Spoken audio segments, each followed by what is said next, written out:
Standard size pistons? Oversized pistons? Let's find out.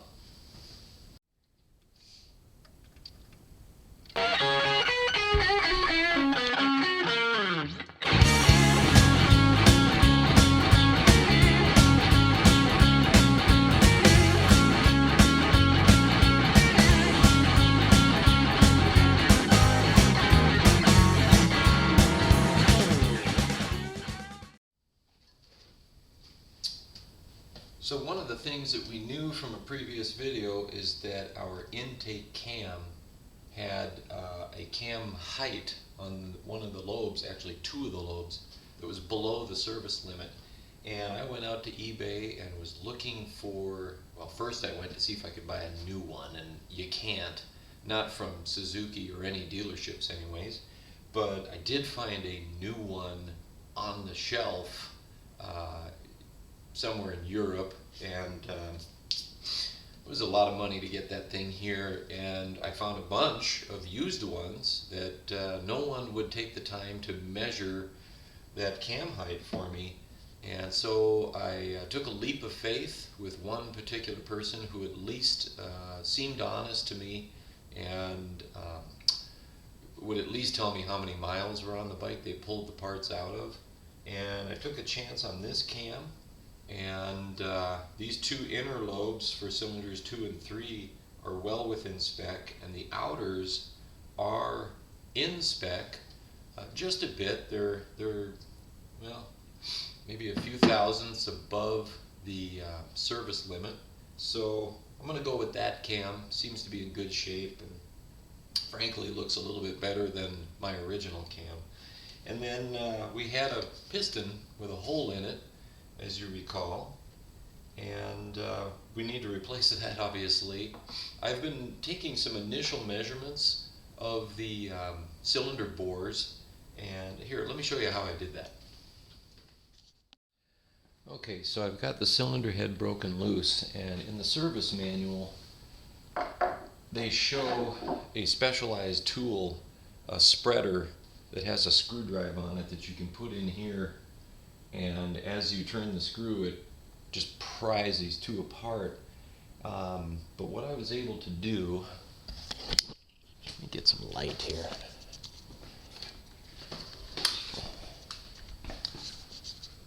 What I was able to do is right in this channel there's a little piece of metal that's reinforced up there. Let me see if I can point to it.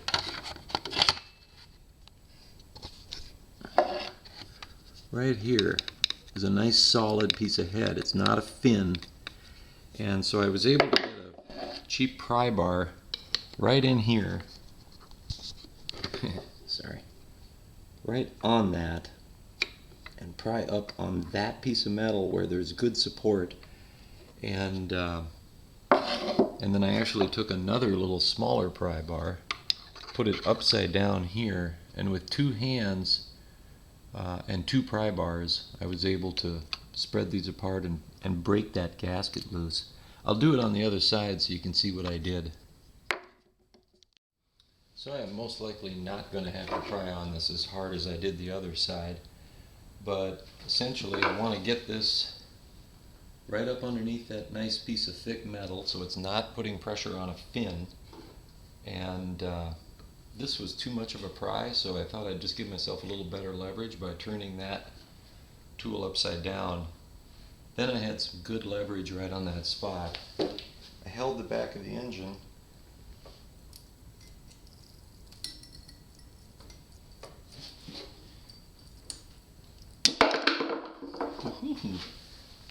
slipped off. It's coming, but I'm going to have to go back and forth here a little bit. So I made it just a little bit there. And we're just going to bring this up millimeter by millimeter. And I should be coming off clean. What I don't want to do is damage that surface, but I've got dowel pins that are holding it on pretty good.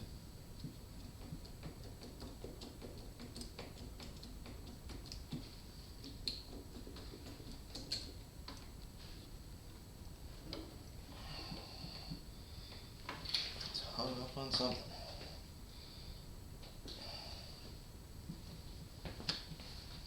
Let me move the camera so I don't kick it.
One thing I'm going to do is put some rags down here and block any more silt or debris from falling into the crankcase. Although I still may need to go in there and clean that up. Okay, better protected. Time to grab my cam chain down here so that's not holding things up. And the only thing that's really holding it at this point are some threads on these studs. They're just hooked. There we go. And it's off.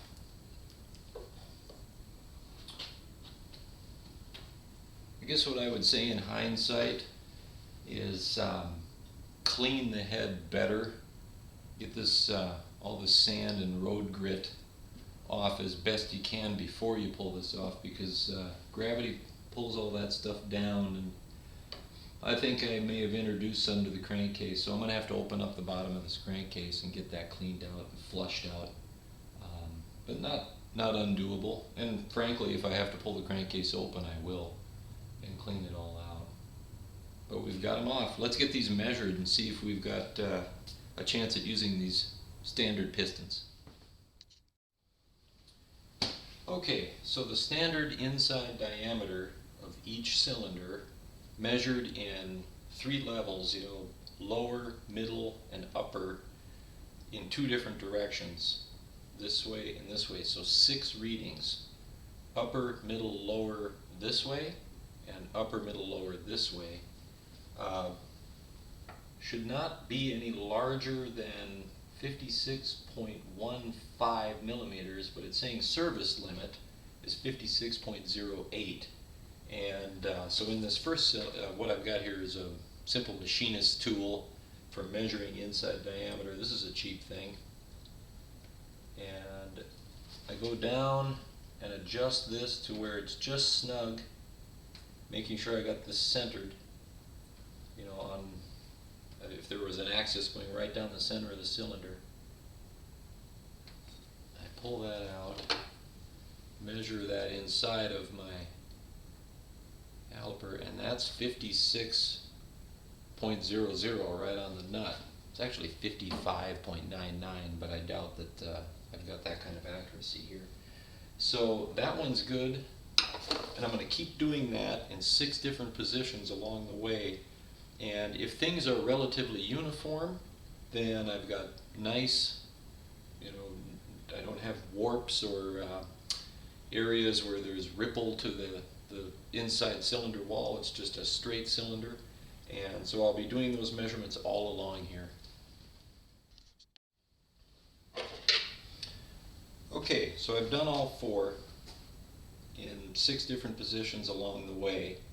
Essentially, I got to a point where I've got this tool set where I know it's within the range, and I'm just placing it down in each of the cylinders in those 3 different positions, and I'm just feeling for slack, because if I know I'm at the lower end, then if it's worn in a spot, it's going to get loose on me, and it's not. It's staying snug everywhere. There's only one spot where I had to adjust the tool any wider, and that was this direction on this cylinder, and that measured 56.06, so still within the service limit and within the inside diameter spec.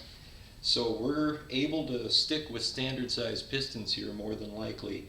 Now we just do need to measure the piston diameter and do the difference between the diameter of these pistons and the inside diameter, so the outside diameter of the piston, the inside diameter of the cylinder, and there is a minimum spec for the slot between those two, but I've got 7 different pistons, so I'm hopeful we can find some that all fit within that spec. So I've got the opposite measuring tool for doing outside diameter. Actually, I may be able to just pull this off with my slide rule. This probably has enough reach. I'm going to get up in the 56 range. Let me see if I can get on this thing. It's going to be difficult with this tool. There we go. I'm on it.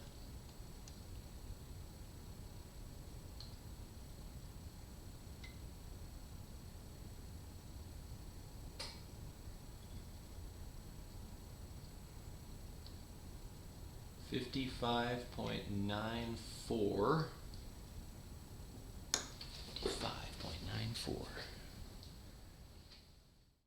Piston to cylinder clearance is 5/100ths to 6/100ths of a millimeter. So let's do the math. If I'm at 56,000 and I'm subtracting 55.94,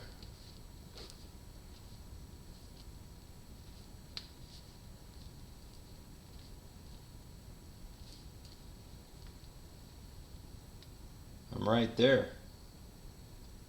So I'm at the upper end on that particular one, but I'm okay. I'm right there, and you know, I got to assume that there's a little variance in this thing. It's only good down to hundredths. It'd be nice to be reading down to thousandths, but I just don't have that ability. I'm not going to race this bike, so I think we're going to be good with standard pistons. I'll go through and continue to do that measurement on all the others, but I really know that 55.9495 is kind of my safe zone. Okay, so with my slide rule and my inside and outside diameter measuring calipers, I've determined that I'm pretty good. I'm pretty close to service limits here as far as the distance between these pistons and these cylinders, but between the 7 good pistons that I have and these 4 cylinders, I should be okay if I just do a light hone on these, put a nice crosshatch in them, and I'll get some brand new piston rings, and we'll be alright. So now the next step is I gotta get all this stuff cleaned up, and I don't think I'll do that on camera, but I can talk a little bit about degreasers. I've got a parts cleaner down here, a small, I think it's 5 gallons or something, that I had in Minnesota with me, and up there I was a big fan of using mineral spirits. not real flammable. In fact, I'm not sure they're flammable at all. Not real noxious, but really cuts through grease well, especially with just a plastic brush or even a copper wire brush. But now here in California, I can't buy mineral spirits. So obviously there's some harmful component there. And what I've ended up getting was a water-based degreaser. Little nervous about using that. It's my first time using a water-based degreaser on something metal like this, with iron in it. I'm certainly not worried about the aluminum parts, but I'm going to be very careful about drying things off and putting a nice layer of oil on things after I get done degreasing them. But we're going to try this stuff out. It's a ZEP product. What is it called? I don't even know where I put it right now, but I'll find it. Oh, it's over there. And I'm going to start cleaning stuff up. So if I remember, I'll give you comments on how well I thought that worked. Otherwise, if you're living in California, next time you visit Las Vegas or Arizona, maybe stop in and buy yourself 4 or 5 gallons of mineral spirits. And if you're elsewhere, mineral spirits is the stuff. That's what you want to use. Don't use kerosene or any other really flammable liquids like that. Yeah, they cut the grease really well, but it's just quite a hazard. And try to wear your rubber gloves. Thanks. I'm going to wrap it up here. We're going to start cleaning things up. So we got a good cylinder here, I think. We've got some good pistons, and this bike has a future. Not going to be a race bike, but I think it's going to run well. And for me, this was all about doing it on a budget anyways, because I really want this video to be for the person. I think most people out there, somebody can correct me if I'm wrong, don't have endless amounts of money to throw at a cafe racer project or calf racer, wherever you're from in the world. You may pronounce that differently. And we want to get a cheap bike on Craigslist, and $500 for a bike and maybe another $500 in parts, and get something that looks good and is running. And that's kind of the goal of this project. So we're going to stick with that. I don't know what else to say. I'm going to sign off. Thanks for watching. Subscribe, like this video, and take care.